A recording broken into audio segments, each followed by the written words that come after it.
light within our hearts, light within our thoughts, light within our words.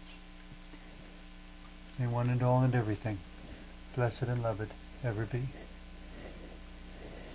Welcome. I am Sister Who. With me today on the show, I have my friend Joyce Buteyn-Garrett. Got it. We had a sensitive topic, wonderfully controversial topic, and I don't expect that we're going to necessarily agree on anything, but the point of the next half hour is just to get people thinking and to bring up whatever insights we might have collected in an ongoing discussion. The hot topic, if you will, is organ donation. Something that, of course, 100 years ago we didn't have to think about. Even 50 years ago, most people wouldn't have given it much thought.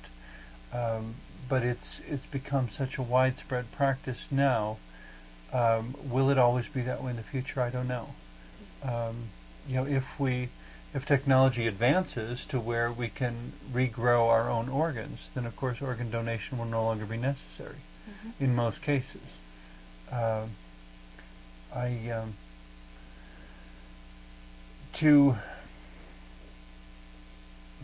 Forgive me, I don't mean to start on a dark note, but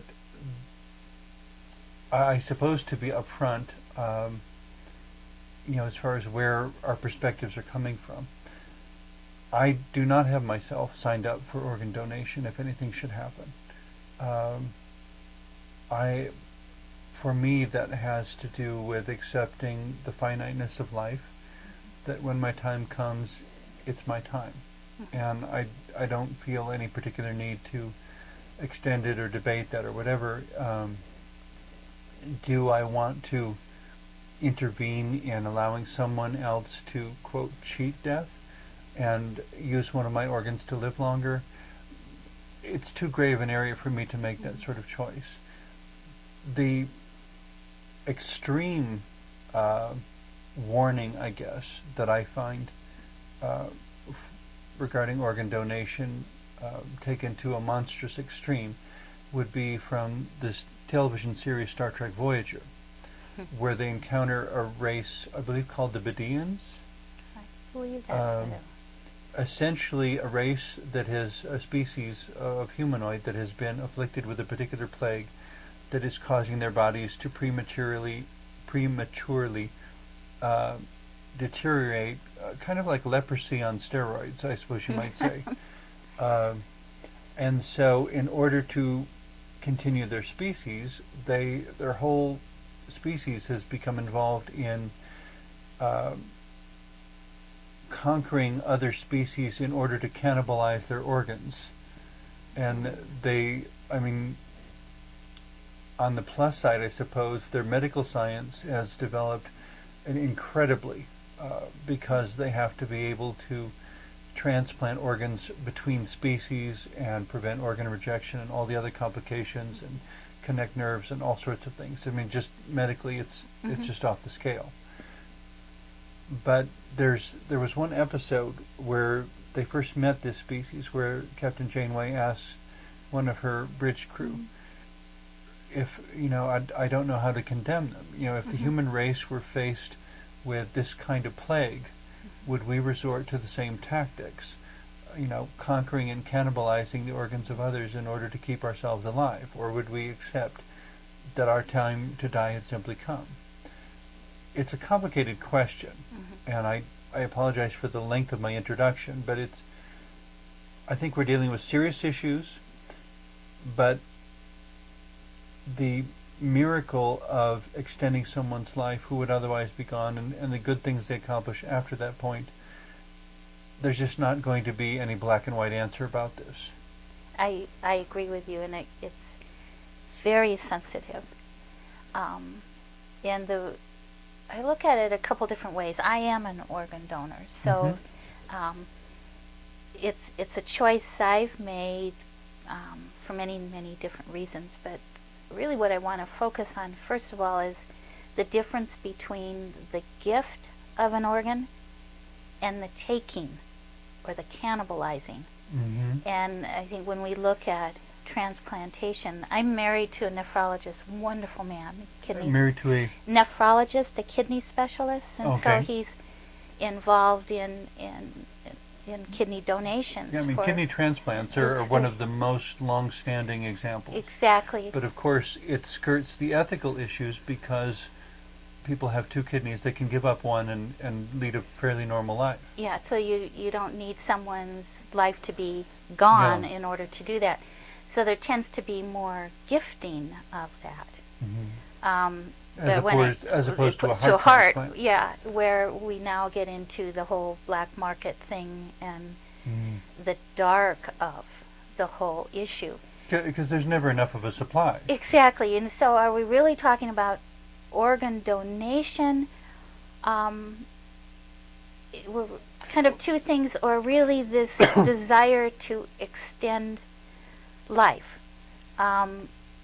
In gifting, if I get into a car wreck and I'm gone and I've gifted my organs to someone who can extend their life, I think that's amazing. It's up to them what they choose to do with it. And it could be argued that Yeah. the discovery of how to do this successfully could also be a gift from God. Exactly. You know, that it could be by some sort of divine guidance that this discovery was ever made in the first place. We don't know, and I'm not making a claim in that direction, but No. but to grant that possibility, that we can't say organ donation is contrary to God's will. Exactly, and if you I'm look in at no it, position to speak no, for God. no, exactly right. So can we say God gifted us vaccines? Mm-hmm. Has God gifted us But penicillin? it raises You the other issue you didn't mention that, but I'm sure you're aware of, is the ethical implications, but more than just ethical, the social implications of deciding the recipient. Yeah. Who's special enough to warrant a donated organ? It's this human struggle we have, and right now, it is who has the money, and Which whose to me is a insurance totally is, wrong reason. Yeah, is going to pay for it. And these decisions are made by corporations versus physicians. It's If they a turned whole, it over to me, I'd probably say it should be on the basis of moral character. But which one of us is competent to give an accurate measurement of someone's moral character? And also, on the other side of it, someone who's really struggled with the darker side of being human, don't they have a right to another chance or another possibility or opportunity to see things differently? And So, I suspect there are some people who, upon receiving a transplant, considering that their wake-up call to really live life more aware, more intentionally, more consciously, more conscientiously, more, to really reach for being a virtuous person because they've been given a second chance and they value it. Of course, on the flip side, there are just as many who get a second chance and take it for granted. And it's so disappointing. It is. Now, if you talk to Ray, he'd say most of his patients who've had transplants have used it wisely. Have used it Have used it wisely. Okay. They realize the gift of it. And they eat healthy, exercise, etc. yeah, and having a transplanted kidney is not an easy job. It's there's lots of medications, there's special diets, you have to take care of it more than their own original kidney. And I think the same with heart transplants, anything like that. There's a struggle with the acceptance of that. And this is an odd parallel, but the thing I read quite a number of years ago that jumped to mind as you were talking just now was it was a story I saw shortly after the conclusion of the tragic, horrible activity of Idi Amin in Africa, a black ruler who was slaughtering people. And he was a black man who essentially took power. I'm not a historian or a military expert, so I apologize if. I mean, that's why I'm not going into any That's great okay, detail. I'm not either. Basically, a whole lot of people died. And he was finally deposed again, and I don't even remember exactly how, but immediately after that, a minister was addressing his congregation, and this was the report I heard, or I read somewhere, that he looked out across the congregation and he said, every one of you were on Idi Amin's list, but God saw fit to spare your lives. I encourage you to figure out why. You know, to live from that moment in the awareness that, very much like organ donation, they had been given a second chance. Don't take it for granted. In a sense, every day we wake up, we're given a second chance. And But even more so when there's a real reason that it was at least unlikely. Or every time we encounter, as a country, a tragedy, the tsunami and the floods and the tornadoes, we key into that. That could have been me. Or every time a plane crashes and you realize you were supposed to be on it, but your taxi was delayed or getting to the airport and you missed your plane. Well, thank goodness you missed the plane. And I think it makes you more aware of your humanness. And because we can tend to, I'm not sure if I explain it right, to realize that we are human with this struggle with our right and our left brain and our different perceptions and whatnot. But there's also an aspect of ourselves that realizes, that can kind of live in this head place. Well, and I understand it's difficult, but there is something really healthy, I think, about acknowledging and accepting the psychological, emotional struggles within ourselves. To be able to look in the mirror and say, I am conflicted about this.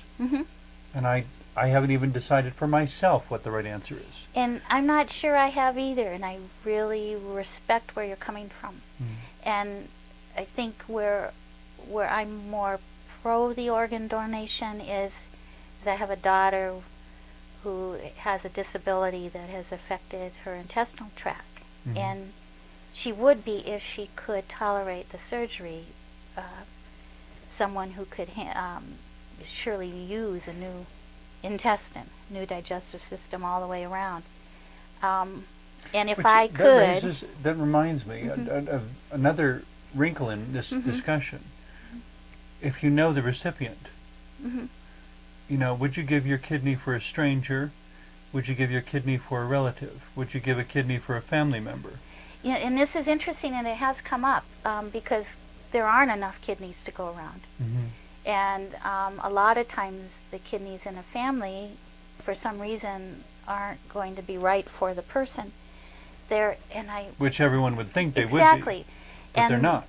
There are organizations that help people match. So in other words, if my sister needed a kidney, but my kidney wouldn't work, but my kidney would work for someone else, then we exchange. My kidney goes to their family, and that kidney goes to my family.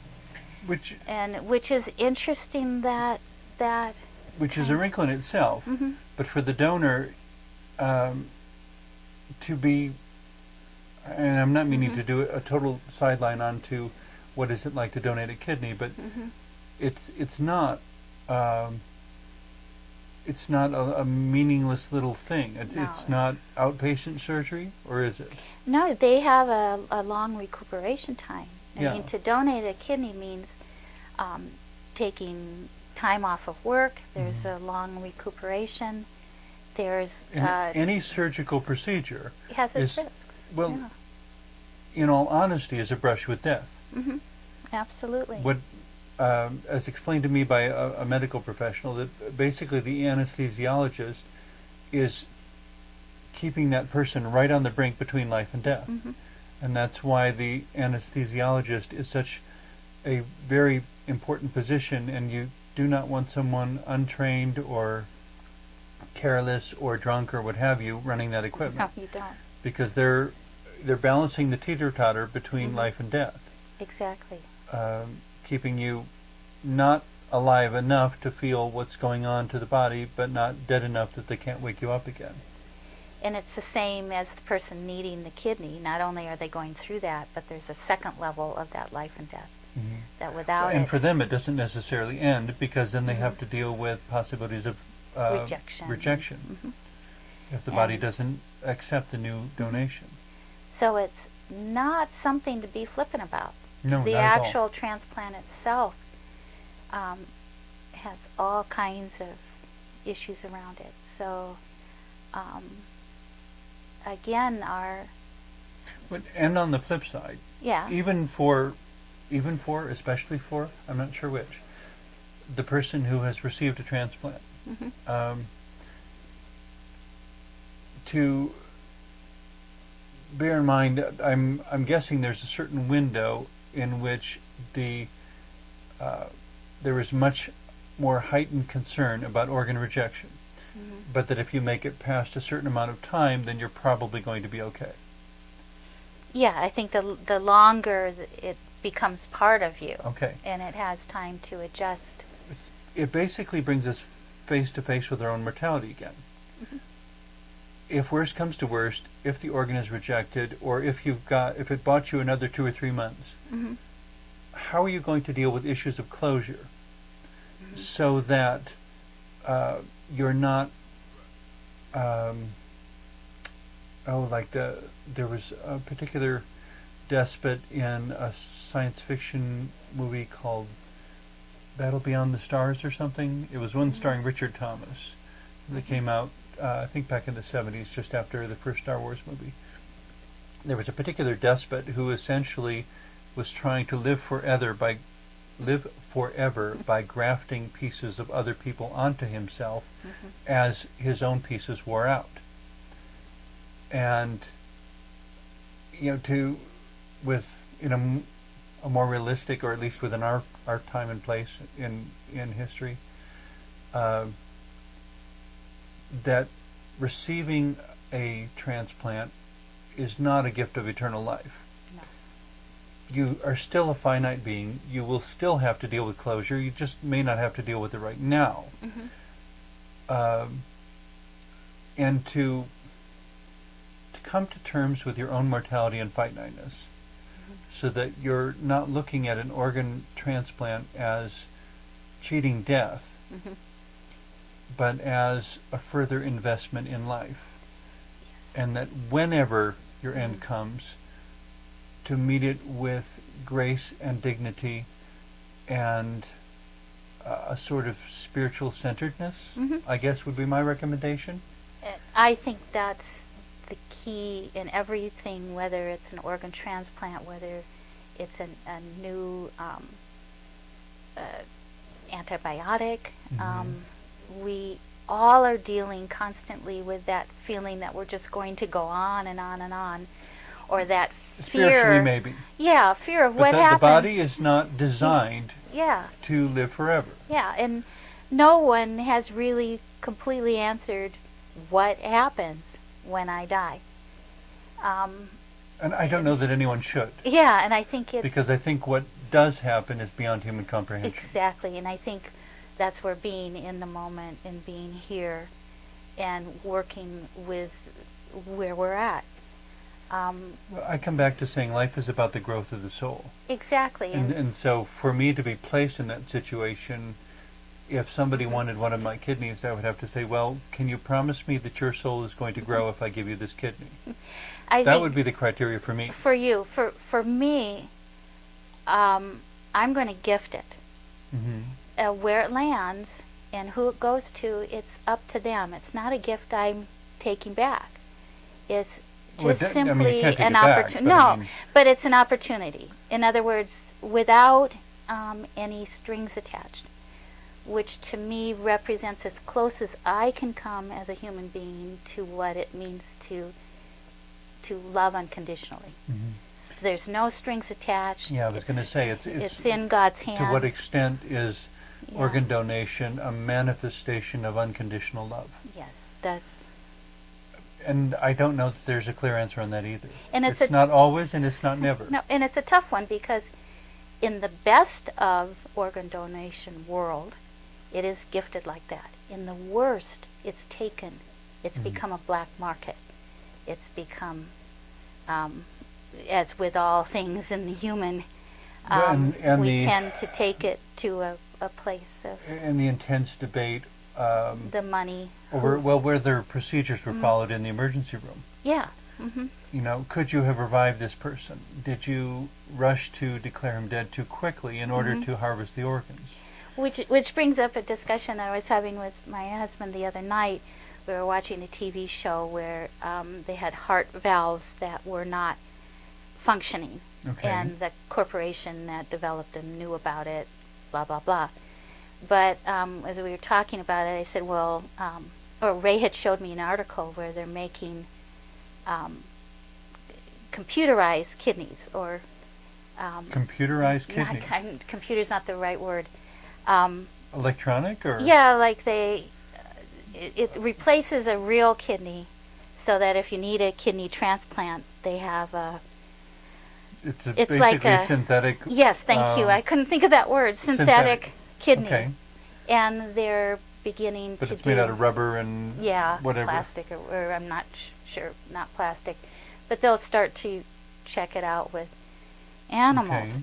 So when we can make synthetic parts, rather than having to get them from another human being, therein poses a whole lot of other questions. Because as I was saying to Ray, what happens when that synthetic kidney doesn't function? Who's to blame? And it comes up with kind of the same moral thing that we struggle with. Who's worthy, who's not? Did it break because I'm not worthy? Who am I going to blame if it wears out? And to what extent am I going to accept that even a synthetic kidney will eventually wear out? And that was the ultimate point, that no matter what you do, it still is going to wear out. That's the nature of this dimension of whether it's a car or a human body. Anything that moves, anytime you have movement, you have friction and things wear. Exactly. The mountains wear. The stones are molded by wind and water. And we change. So is the question really about our own mortality? And when we do have an illness where a kidney transplant supports a longer life, do we take that opportunity to ask those very questions that you said, without it becoming you're more worthy than they, or Well, I've been quoting it more and more lately, I guess, but I love the comment by Barbara Scher in one of her lectures that I have on. I had a recording of that I listened to one time. Maybe we all think we're special, and maybe we all are. And in a way, there's a wonderful children's book, the little soul in the sun and the little soul in the earth. But they talk about that very same thing, how we all come from God's light. We all are special in that sense, but we're all the same. So there's... Well, or at least we have something in common. Yeah, exactly. So can we see the light in around us in other people? So if we can see the specialness of ourselves, and I'd like to use the word sacredness of our life, then can we see the sacredness of everyone else's life? Well, and to some extent, the sacredness of not only all life, but everything that exists. Yes. You know, the sacredness even of a mountain or some supposedly inanimate object or thing.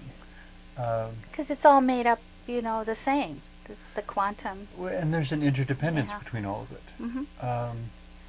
And why do people go there and feel something that defies explanation? Yeah, I guess when it comes to organ donation, the best thing I can say is think it through thoroughly, make the decision with which you're content to live, and nobody has any business judging you. You said it. But whether you're directly facing organ donation or not, to be respectful of your own mortality. I agree with you there, and I think it's a very, very important aspect that anyone with any illness who's looking for healing or is healing or has been healed is to say, what am I going to do with my life now? We've just got a few seconds left, but the quote that I read quite a number of years ago in a book by the I think controversial faith healer Catherine Kuhlman. It speaks to me of humility and standing before divine mystery and just saying whatever.